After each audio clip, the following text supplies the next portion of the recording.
Savez-vous ce qui se passe réellement dans l'invisible lorsque votre nom est prononcé sur un autel de ténèbres? Beaucoup de gens vivent dans une peur constante, imaginant que n'importe quel sorcier ou n'importe quelle personne malveillante peut détruire leur vie simplement en mentionnant leur nom dans un rituel nocturne. Aujourd'hui, je vais briser le voile de l'ignorance. En tant que quelqu'un qui comprend les profondeurs de ces mécanismes, je suis ici pour vous révéler la vérité brutale, mais aussi la vérité libératrice.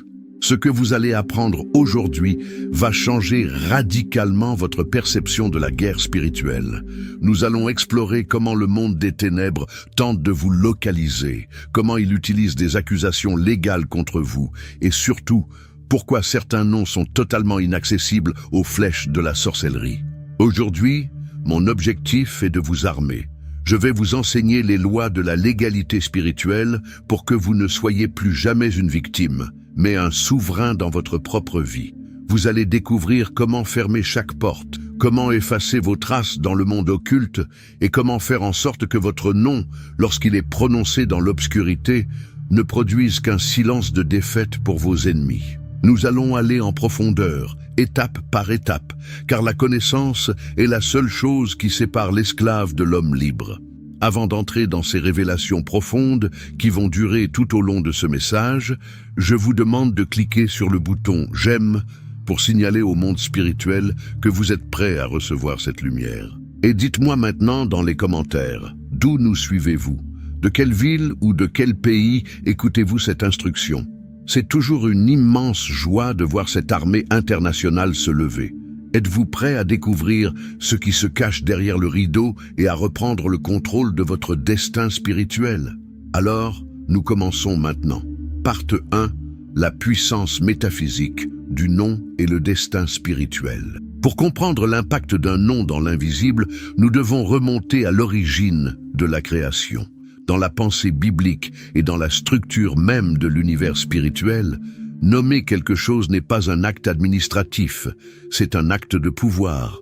Lorsque Dieu appelle la lumière « jour », il ne lui donne pas seulement une étiquette, il définit sa fonction, sa limite et sa nature.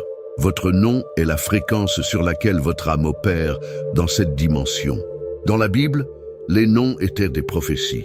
Pensez à Jacob. Son nom signifiait « celui qui supplante » ou « le trompeur ». Et toute sa vie a été le reflet de cette étiquette spirituelle jusqu'à ce qu'il lutte avec l'ange. À ce moment-là, l'ange ne lui a pas seulement donné un nouveau titre, il a modifié sa signature spirituelle en l'appelant Israël. Pourquoi est-ce crucial pour vous?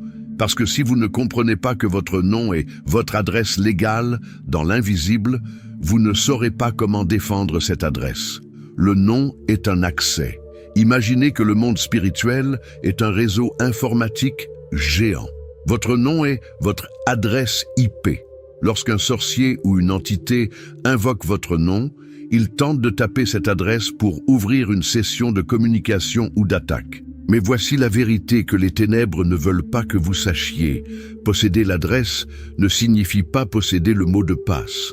Dans les royaumes de l'ombre, on enseigne que prononcer un nom avec haine ou avec des herbes et des bougies suffit à lier une personne. C'est un mensonge conçu pour générer la peur. En réalité, le nom est une représentation légale. Si quelqu'un prononce votre nom pour diriger une invocation, il essaie de créer un pont entre sa volonté malveillante et votre réalité physique. Mais si ce pont ne trouve pas de pilier sur lequel s'appuyer dans votre vie, ce que nous appelons la légalité, alors la parole reste suspendue dans le vide. Le nom de Jésus, mentionné dans Philippenses 2, 9, 11, est le nom au-dessus de tout nom. Pourquoi? Parce qu'il possède l'autorité suprême. Lorsque vous êtes aligné avec ce nom, votre propre nom commence à porter une particule de cette autorité. Dès lors, toute tentative de mentionner votre nom pour le mal se heurte à une fréquence bien plus haute qui protège votre identité. Partie 2, les niveaux techniques de l'activité occulte par le nom. Nous allons maintenant entrer dans la technique. Je ne veux pas que vous soyez simplement informés, je veux que vous soyez des experts en discernement. Lorsqu'un rituel est accompli et que votre nom est placé au centre, il y a 3 niveaux d'opération que les ténèbres tentent d'activer. Le premier niveau est la tentative de localisation spirituelle. Dans le monde occulte, on utilise souvent ce qu'on appelle des témoins. Cela peut être une mèche de vos cheveux, un morceau de vêtement non lavé, ou plus communément aujourd'hui, une photo ou votre date de naissance complète associée à votre nom. Le but ici est de créer un lien sympathique. Ils veulent que l'entité qu'ils invoquent puisse sentir votre trace dans la foule des milliards d'êtres humains. C'est une chasse à l'homme spirituel. Cependant, il y a un secret majeur. L'identité spirituelle d'un enfant de Dieu n'est pas liée à son ADN physique de la même manière qu'un incrédule. Lorsque vous devenez une nouvelle créature, votre odeur spirituelle change. Dans Jean 10, Jésus dit que ses brebis connaissent sa voix. Par extension, l'esprit d'un racheté ne répond pas aux appels des fréquences étrangères. Les ténèbres peuvent appeler votre nom terrestre autant qu'elles veulent. Si vous vibrez sur la fréquence du royaume, vous devenez invisible pour leur radar. Le deuxième niveau est celui de l'accusation légale. C'est l'aspect le plus sérieux. Le monde spirituel est régi par des lois contractuelles.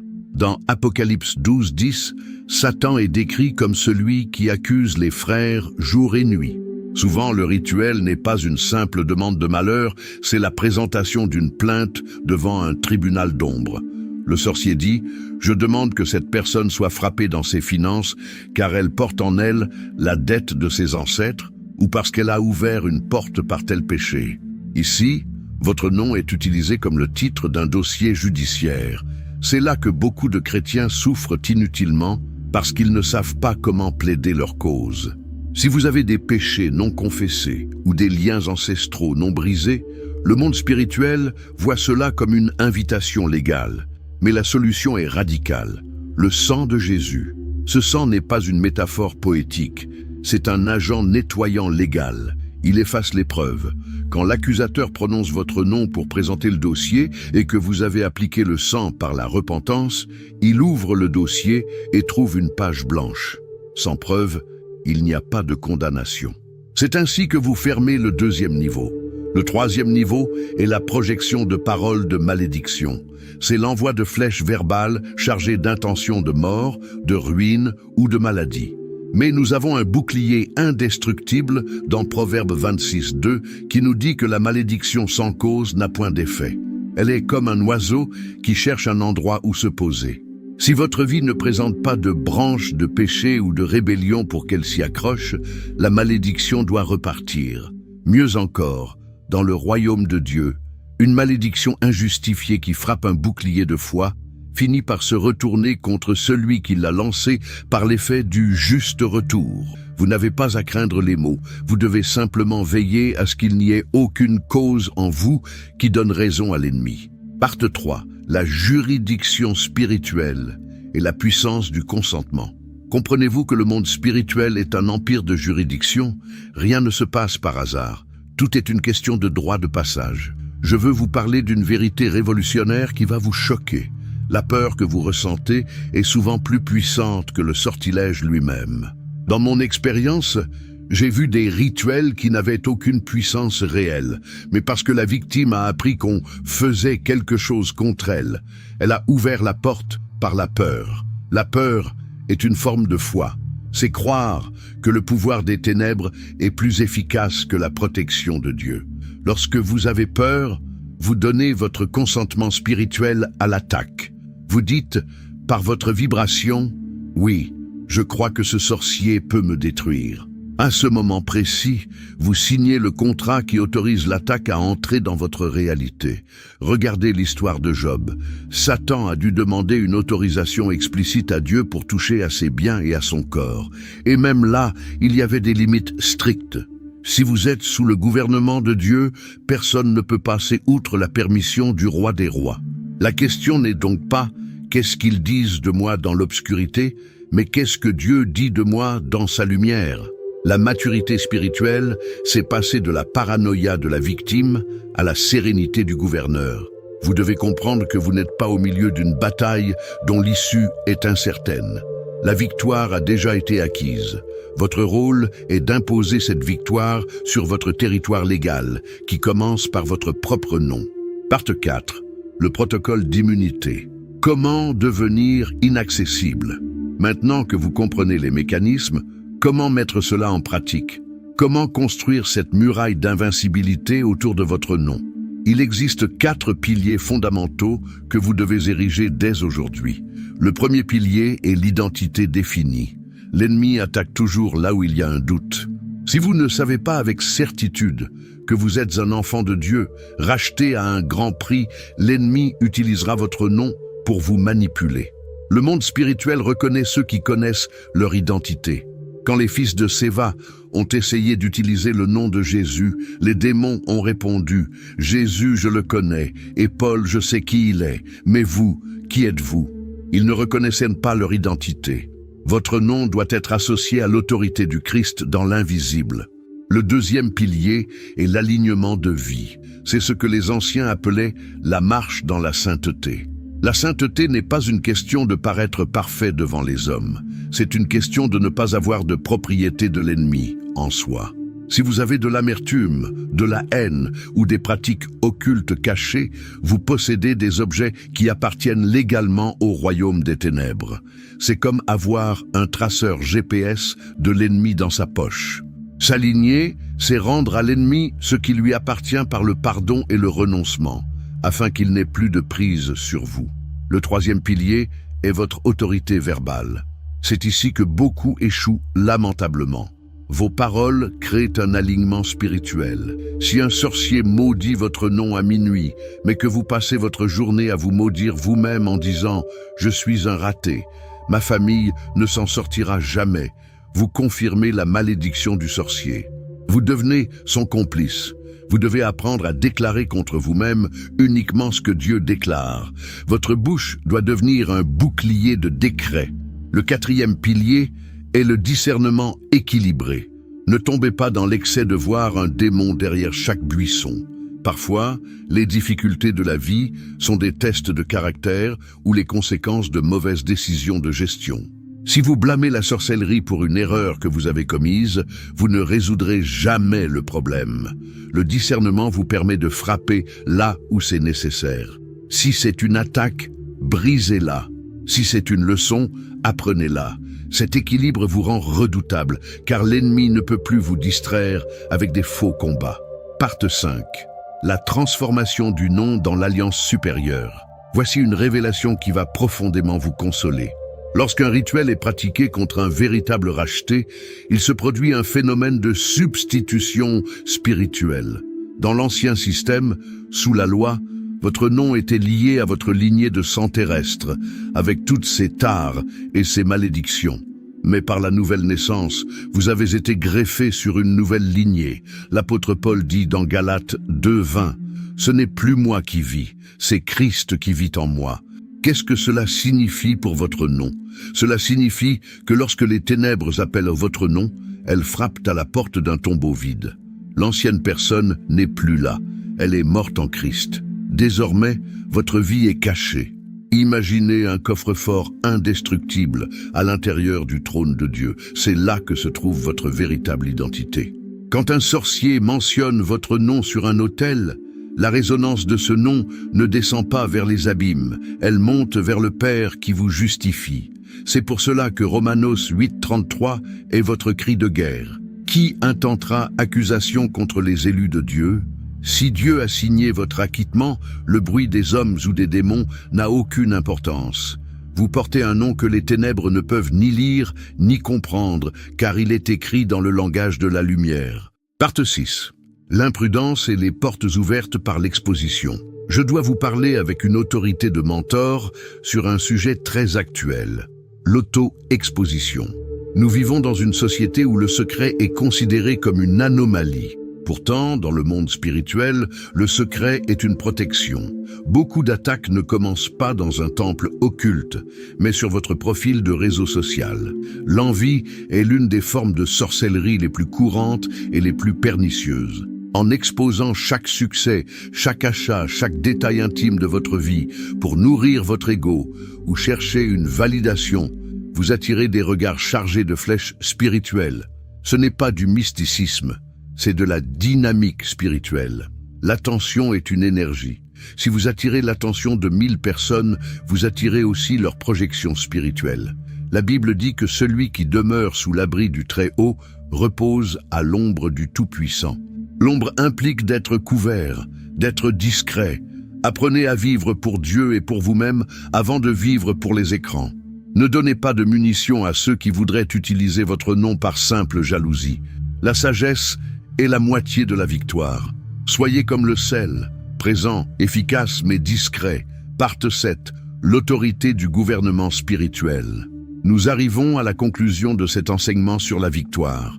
Le pouvoir réel n'est pas dans celui qui crie le plus fort ou celui qui fait le plus de fumée avec ses encens. Le pouvoir réside dans le gouvernement. Jésus n'a jamais lutté avec les démons comme s'ils étaient ses égaux. Il les commandait. Pourquoi? Parce qu'il connaissait sa position. Il savait que son nom portait le sceau du Créateur. Vous devez réaliser que vous n'êtes pas en train de demander la permission d'exister. Vous êtes un ambassadeur du royaume de Dieu sur terre. Un ambassadeur ne craint pas les lois du pays étranger, car il est protégé par l'immunité diplomatique de son pays d'origine. Le plus grand danger, je le répète, n'est pas le nom prononcé par le sorcier, mais votre propre amnésie spirituelle. Si vous oubliez que vous êtes assis dans les lieux célestes avec Christ, vous commencerez à ramper sur terre comme une proie. Mais aujourd'hui, cette amnésie prend fin. Vous reprenez conscience de votre rang. Vous n'êtes plus celui dont on parle, vous êtes celui qui décrète. Partie 8. Réflexion profonde et préparation au scellement. Avant de passer à la prière de scellement, je veux que vous fassiez silence dans votre cœur. Sentez la peur s'évaporer. Elle n'a plus de place ici car la lumière a chassé l'ombre. Vous avez compris les lois, vous avez compris votre position et vous avez compris que l'ennemi est un menteur légaliste qui vient d'être démasqué. Si quelqu'un a utilisé votre nom pour tenter de vous nuire, sachez que cette tentative a échoué dès l'instant où vous avez décidé de placer votre vie sous l'autorité du Christ. Le dernier mot sur votre vie ne vient pas d'un autel de terre ou de pierre. Il vient du trône de grâce. Je vais maintenant vous conduire dans une prière de restauration et de scellement. Ce n'est pas une prière de supplication, c'est une prière d'activation de votre autorité. Je vous invite à ouvrir votre cœur, à vous sentir accueilli dans cette présence divine. Je suis ici comme votre frère pour tenir votre main spirituellement et déclarer que les chaînes sont brisées. Soyez prêts, car l'atmosphère autour de vous est en train de changer. La force revient, la confusion part. Le nom de l'Éternel est une tour forte, et vous venez d'y entrer. Père céleste, Dieu d'Abraham, d'Isaac et de Jacob, toi qui as nommé les étoiles et qui connais chaque cheveu de notre tête. Je me tiens en accord avec mon frère, avec ma sœur, qui regarde cette vidéo en ce moment précis. Par le nom puissant de Jésus-Christ, nous montons maintenant au tribunal de ta justice. Nous présentons chaque mot, chaque invocation, chaque rituel de sorcellerie, de vaudou ou de magie noire, où le nom de cette personne a été prononcé ou écrit. Nous déclarons, par l'autorité du sang de l'agneau, que tous ces actes sont annulés, déchirés et consumés par le feu du Saint-Esprit. Nous brisons toute tentative de localisation. Si des objets ont été utilisés comme témoins, nous coupons les liens spirituels maintenant. Nous décrétons un brouillage total sur les radars de l'ennemi. Que le nom de ton enfant soit invisible pour les yeux de l'ombre, mais brillant comme le soleil pour tes anges de protection. Seigneur, nous annulons toute accusation légale. S'il y avait une dette, elle a été payée à la croix. S'il y avait une brèche, elle est scellée par ta grâce. Nous décrétons que toute malédiction lancée contre ce nom est transformée en bénédiction dès cet instant. Nous brisons les liens de maladie, de ruine et de discorde. Père, mets ton sceau de feu sur le front et sur le nom de ton serviteur, de ta servante. Que dorénavant, ce nom ne soit associé qu'à la victoire, à la santé et à l'avancement de ton royaume. Nous déclarons que ce nom est écrit dans le livre de la vie, hors de portée de toute main humaine ou démoniaque. C'est accompli, c'est scellé, et nous le recevons par la foi. Amen. Vous sentez cette liberté? C'est le pouvoir de la vérité. Maintenant, je veux que vous fassiez un acte prophétique pour sceller cet enseignement. Écrivez dans les commentaires avec assurance: mon nom est inscrit dans les cieux et aucune ténèbre ne peut l'effacer. En écrivant cela, vous affirmez votre juridiction. Vous dites au monde invisible que vous n'êtes plus une cible, mais un héritier.